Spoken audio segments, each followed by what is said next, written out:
rugieron de nuevo. En cuestión de segundos ya estaba en el agua, quitándose los zapatos y la camisa. Ni siquiera sintió el golpe helado mientras recorría a toda velocidad los 15 metros hacia la canoa volteada, ignorando por el momento el aterrado sollozo de su hija. Ella estaba a salvo.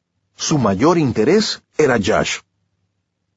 Tras respirar hondo, se zambulló. El agua, pese a la agitación, estaba muy clara, con visibilidad de hasta 1 metro. Pronto encontró a Josh, y descubrió también por qué estaba en dificultades. Una de las correas de su chaleco salvavidas se había enredado en el armazón de la canoa. Por más que hacía, tampoco él pudo zafarla. Así que trató de indicarle a Josh, mediante señas, que se impulsara dentro de la canoa, donde había quedado atrapado aire respirable. Pero el pobre chico estaba aterrado, tirando violentamente de la correa que lo mantenía atado al borde de la canoa y bajo el agua. Mac salió a la superficie. Le gritó a Kate que nadara hasta la orilla. Tragó todo el aire que pudo y se sumergió por segunda vez. Para su tercera zambullida, y sabiendo que el tiempo se agotaba, se dio cuenta de que podía seguir tratando de quitarle el salvavidas a Josh o soltar la canoa. Como éste, en su pánico, no lo dejaba acercarse, Mac optó por lo segundo. Habrán sido Dios y los ángeles, o Dios y la adrenalina, nunca lo sabría de cierto. Pero apenas en su segundo intento, logró voltear la canoa, liberando a Josh de su atadura. El chaleco, capaz por fin de hacer aquello para lo que estaba diseñado, hizo que la cara del muchacho sobresaliera del agua. Mac emergió detrás de Josh, para entonces ya laxo e inconsciente, escurriendo sangre por una cortada en la cabeza donde la canoa lo había golpeado cuando Mac la enderezó. Este empezó de inmediato a dar respiración de boca a boca a su hijo lo mejor que podía.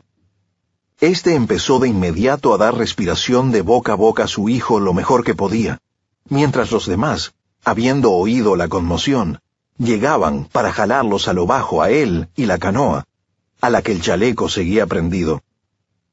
Ajeno a los gritos a su alrededor mientras la gente vociferaba instrucciones y preguntas, Mac se concentró en su tarea, el pánico aumentando en su pecho.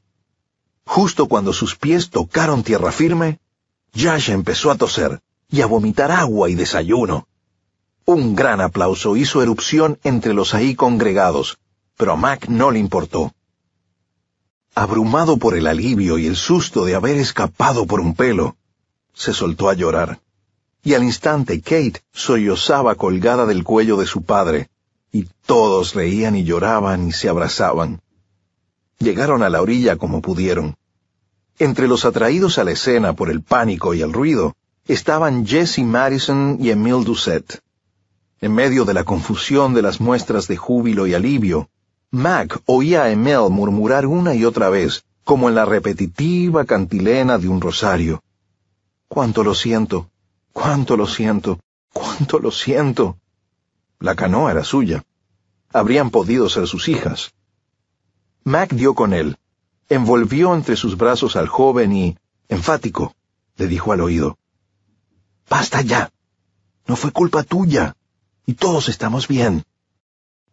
Emile empezó a sollozar, súbitamente liberadas sus emociones de un dique de culpa y temor contenidos. Una crisis se había evitado. O al menos, eso fue lo que Mac pensó. 4. La gran tristeza. La tristeza es un muro entre dos jardines. Gibran Jalil Gibran. Mac se quedó en la orilla, doblegado y tratando aún de recuperar el aliento. Pasaron unos minutos antes de que siquiera pensara en Missy. Al recordar que la había dejado coloreando su cuaderno en la mesa, se acomodó en la ribera en un punto desde donde pudiese ver el campamento, pero no había señales de ella. Aceleró el paso mientras se precipitaba al remolque tienda de campaña, llamándola por su nombre lo más serenamente posible. Ninguna respuesta. No estaba ahí. Aunque le dio un vuelco el corazón, racionalizó que en la confusión Alguien sin duda la habría visto. Tal vez Sarah Madison, o Vicky Doucette, o uno de los chicos mayores. No queriendo parecer aprensivo ni aterrado, buscó a sus dos nuevos amigos. Les informó calmadamente que no encontraba a Missy y les pidió consultar a sus familias. Ambos marcharon de inmediato a sus respectivos campamentos. Jesse fue el primero en regresar, para anunciar que Sarah no había visto a Missy en toda la mañana. Mac y él se dirigieron entonces al campamento de los Doucette, pero antes de llegar, Emile corrió hasta ellos, con una mirada de temor claramente dibujada en el rostro. Nadie ha visto a Missy hoy, y tampoco sabemos dónde está Amber. ¿No estarán juntas? Había una sugestión de pavor en la pregunta de Emile. Seguramente, respondió Mac, tratando de tranquilizarse y tranquilizar a Emile al mismo tiempo. ¿Dónde crees que estén? ¿Por qué no revisamos los baños y las regaderas?, propuso Jesse. Buena idea, dijo Mac. Yo revisaré los que están cerca de nuestro campamento, los que usan mis hijos. ¿Por qué Emile y tú no revisan los que están entre sus campamentos? Ellos asintieron con la cabeza, y Mac se dirigió trotando a las regaderas más cercanas, notando por primera vez que estaba descalzo y sin camisa. «¡Qué espectáculo debo estar dando!», pensó. Habría reído entre dientes si su mente no hubiera estado tan concentrada en Missy. Al llegar a los baños, le preguntó a una adolescente que salía del de mujeres si no había visto dentro a una niña de vestido rojo o a dos niñas. Ella respondió que no se había fijado, pero que volvería a mirar.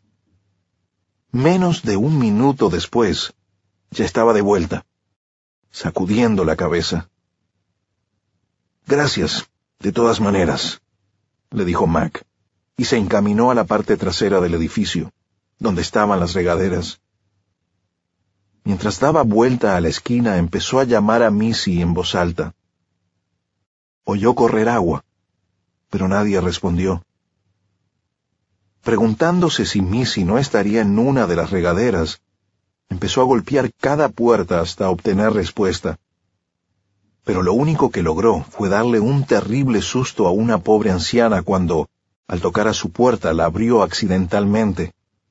Ella gritó, y Mac, disculpándose profusamente, cerró a toda prisa y continuó con la puerta siguiente. 6 gabinetes de regaderas y nada de Missy.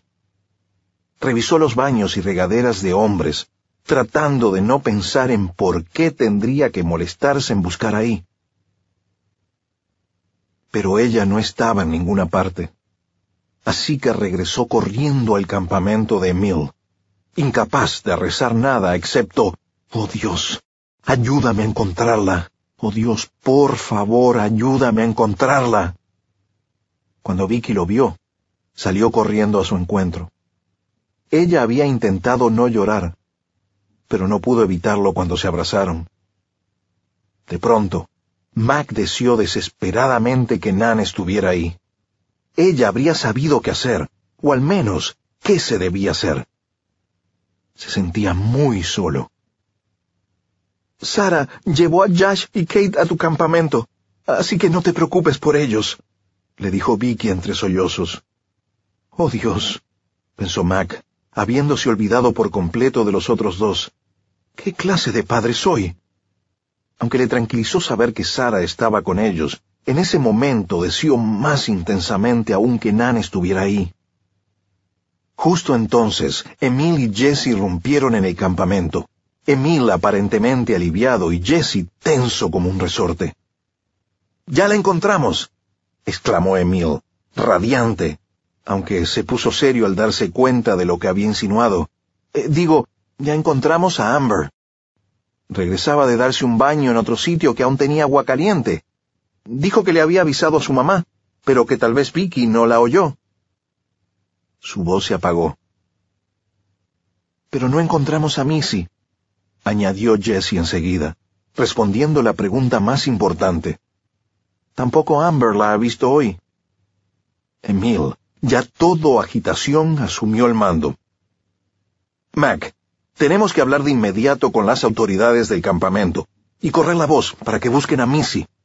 Tal vez en el alboroto y la conmoción, ella se asustó, se confundió, se fue y ahora está perdida, o nos está buscando y tomó el camino equivocado. ¿Tienes una foto suya? Quizás haya una fotocopiadora en la oficina y podamos sacar algunas copias y ganar tiempo. Sí, tengo una foto en mi cartera. Mac se llevó la mano al bolsillo trasero y se aterró un segundo al no encontrar nada ahí. Le pasó por la mente la idea de que su cartera estuviera en el fondo del lago Wallowa, pero luego se acordó de que la había dejado en la camioneta tras el viaje del día anterior en el funicular. Los tres regresaron al campamento de Mac. Jesse se adelantó para avisar a Sarah que Amber estaba a salvo, pero que seguía sin saberse del paradero de Missy.